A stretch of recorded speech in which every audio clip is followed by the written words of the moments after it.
Hey everybody, and welcome back to episode 6 of the Super Sales Podcast. And today we're going to talk about part 4 in the series of the benefits of selling from a script. And we're going to talk about persuasion engineer and revise, improve, and update. And in Eric Lofholm's Sales Mountain, in a one call close or an appointment set, then one call close, just to kind of recap where we've been going, you've got lead generation, appointment setting, trust and rapport, identify customer needs, share the benefits, close, objection handling, and right here at this top 25%, you've got the sweet spot. And in this sweet spot is where you identify customer needs, share the benefits, close, and handle the objections. And as Eric Lofholm talks about, the objection handling and close is kind of like a game of hot potato where you overcome the objection and you pass the hot potato back to them, and they give you another objection and you share the rebuttal and close them, and it's elegantly dancing with the prospect. And whether you get the sale or you don't, you want to follow up because the fortune is in the follow-up. And these two wild cards is what really helped increase my income in sales, where you want to qualify appointments before you run them to make sure that they are in your market and that they're interested in your product or service. And then you want to have an agenda script here at the beginning when you're in trust and rapport, setting the expectation that whether they do business or not, that they will be a raving fan of yours and that you're going to follow up in hopes that either they do business with you or they will refer their friends or family that may be interested in doing business with you. So when you get to this place where you close them and you either get the sale or you don't, you want to ask for the order and be silent. And if they say yes, then you write them up. If they say no, then you shake their hand and you let them know that you're going to be following up with them in hopes that they might be able to refer people to you. And referrals is a really important key distinction for me, is that I've automated the process for my 16 sales reps, and they have a system of thank you notes that go out for every appointment they set, for every deal that they close. And after the deal is closed, we send them a third thank you note. And we have an app that actually they can enter in their referral into that app, and they can get credit for that referral and get their referral bonus. So I think having a really simple system, having it automated and asking for it is the most important distinction, because before I'd never really been trained to write a thank you note, ask for a referral. And it really only takes about 5 extra minutes of time per sale or appointment that you run, and it has sort of a 10x value to it.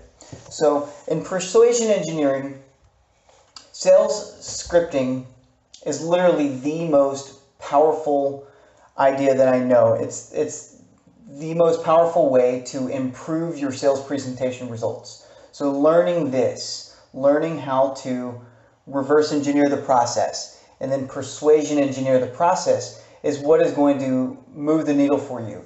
And there's stories that I tell in the presentations, and I might have a story that I tell and I try it out on a few appointments and see how it works, generating trust and rapport.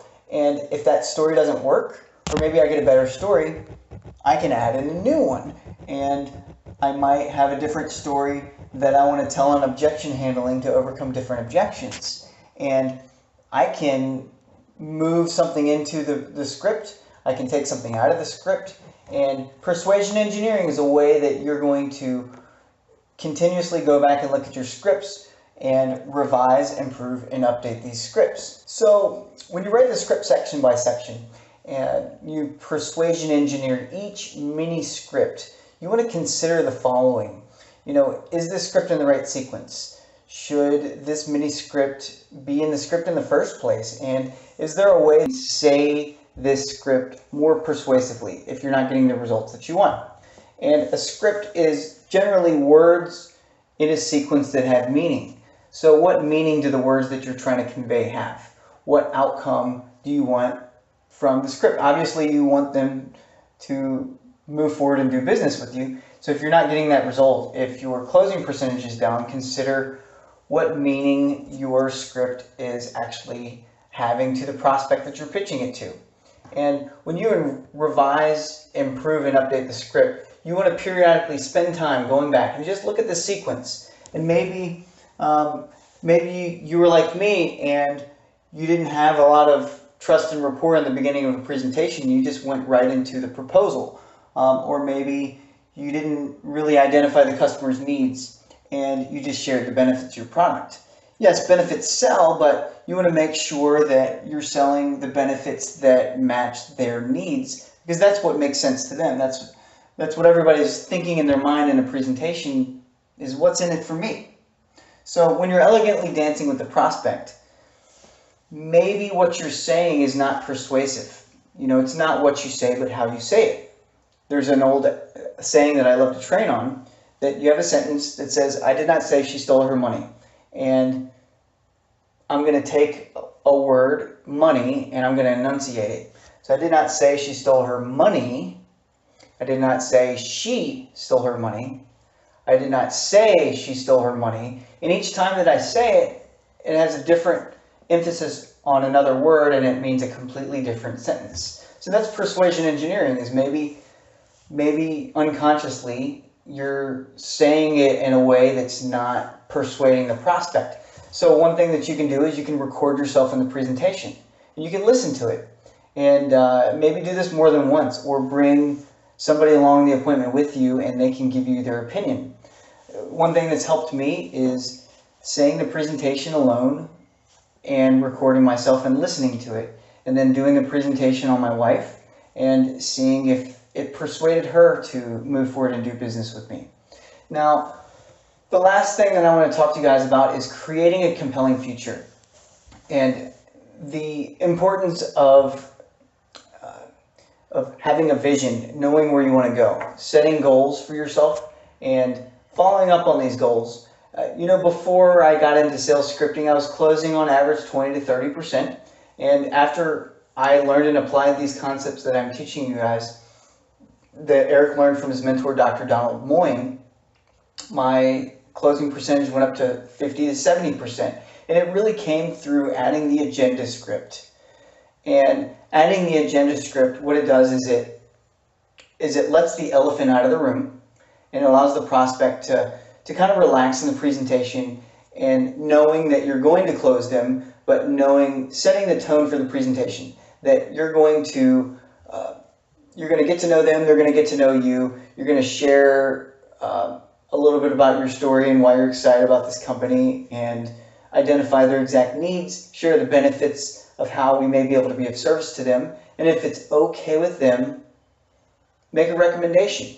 And now what you've done is you've made yourself an expert. And using this agenda script and following it to the T, it allows the prospect to engage into the prospect, to know the next step. And I think this is important, is because maybe what you're doing is not persuading the prospect because they're doing the listening and you're doing the talking. And I think a really effective sales presentation is 50-50, to where they talk 50% and you talk 50%. And you're actively listening to their responses, but you're engaging them by asking lots of questions. So this is a way that I helped improve my script, is by layering in several questions in each section to where they have an opportunity to play a part in it. And it does remarkable things with lowering their guard, getting trust and rapport, and making them feel appreciated and understood. So to create Tony Robbins says that to create a compelling future, you have to create a vision for yourself and then take massive determined action.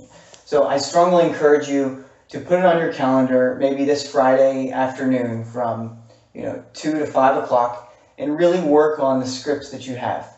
If you do not have a script, then I strongly encourage you to book a session with somebody like myself or Eric Lofholm and identify what your sales model is and find out a way that you can increase your sales results, just as I did, because this is the #1 way that you can do that.